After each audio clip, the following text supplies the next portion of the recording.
সারা দেশের সাথে এই রাজ্যের সমস্ত অংশের মানুষ নিশ্চয়ই এটা অবগত আছেন। এই যে সাম্প্রতিক আমাদের দেশের সংসদের শীতকালীন অধিবেশন হয়ে গেল, এই অধিবেশন চলাকালীন সময়েতে আজ থেকে 22 বছর আগে সংসদে সন্ত্রাসবাদীদের হামলা হয়েছিল। এমন ওই দিনে আমাদের দেশের যে নতুন সংসদ বাড়ি 20,000 কোটি টাকার বেশি টাকা খরচ করে নির্মাণ করা হয়েছে, যেটা সম্পর্কে আমাদের দেশের প্রধানমন্ত্রী, স্বরাষ্ট্রমন্ত্রী এবং শাসক দল গর্ব করে বলছেন। এটা শুধু সৌন্দর্য এবং সুযোগ সুবিধার দিক থেকে পৃথিবীর অন্যতম ইমারত নয়, এটা সুরক্ষার দিক থেকেও অন্যতম একটা ইমারত তৈরি হয়েছে।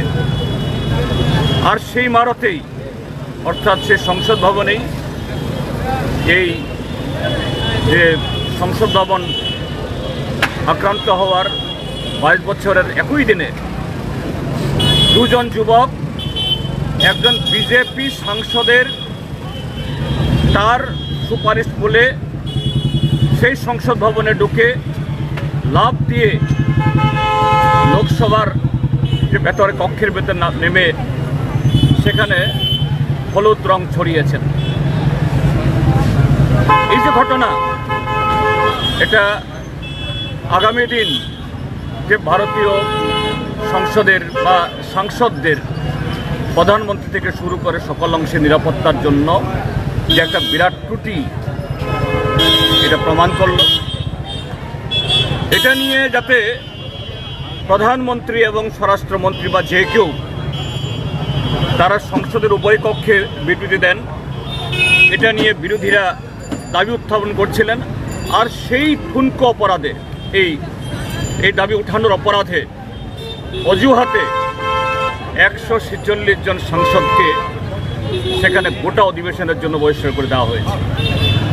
এই ঘটনা নজিরবিহীন, ভারতীয় সংসদের জন্য, ভারতীয় গণতন্ত্রের জন্য একটা কলঙ্কজনক অধ্যায়। কিন্তু কেন শাসক দল এটা করল? এটা করেছে কারণেই এই সরকারের মেয়াদ শেষ হচ্ছে। ভারতীয় জনতা পার্টি বিভিন্ন কায়দা কৌশল, কালো টাকা ইত্যাদি যে ব্যবহার করে কিছু কিছু রাজ্যে নির্বাচনে দিচ্ছেন, কিন্তু জনমনের যে মূল প্রশ্ন, বেকারি, দ্রব্যমূল্য বৃদ্ধি, কৃষকদের আত্মহত্যা, ধনী গরিবের মধ্যে বৈষম্য, এটা গত 10 বছরে আরও বেশি চওড়া হয়েছে।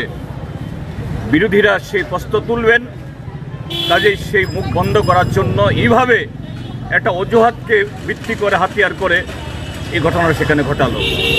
তার বিরুদ্ধে 28টি রাজনৈতিক দলের যে একটা ব্লক তৈরি হয়েছে, তারা আজকে সারা দেশে প্রতিবাদ আন্দোলন সংগঠিত করছেন।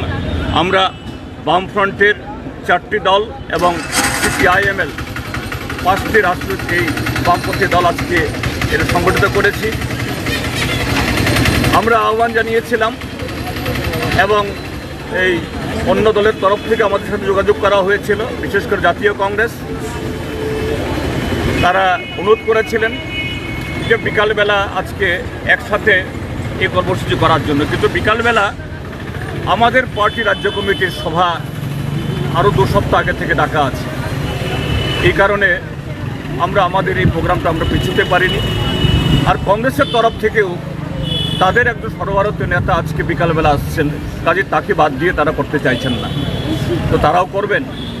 কাজে এই আন্দোলন থেকে আমরা এই রাজ্যের সমস্ত গণতান্ত্রিক এবং ধর্মনিরপেক্ষ দলকে আবেদন করতে চাই, আগামী দিন দেশের এই সংকটে শাসক দল ক্রমশ আগামী লোকসভা নির্বাচন যত ঘনিয়ে আসছে, তত বেশি স্বৈরাচারী, একদলীয় এবং একনায়কতান্ত্রিকতা চালাচ্ছে, এর বিরুদ্ধে ঐক্যবদ্ধ হতে হবে। রাস্তায় নেমে আমাদের এদের প্রতিরোধ করতে হবে। এটাই আজকের এই কর্মসূচি থেকে আমাদের আহ্বান।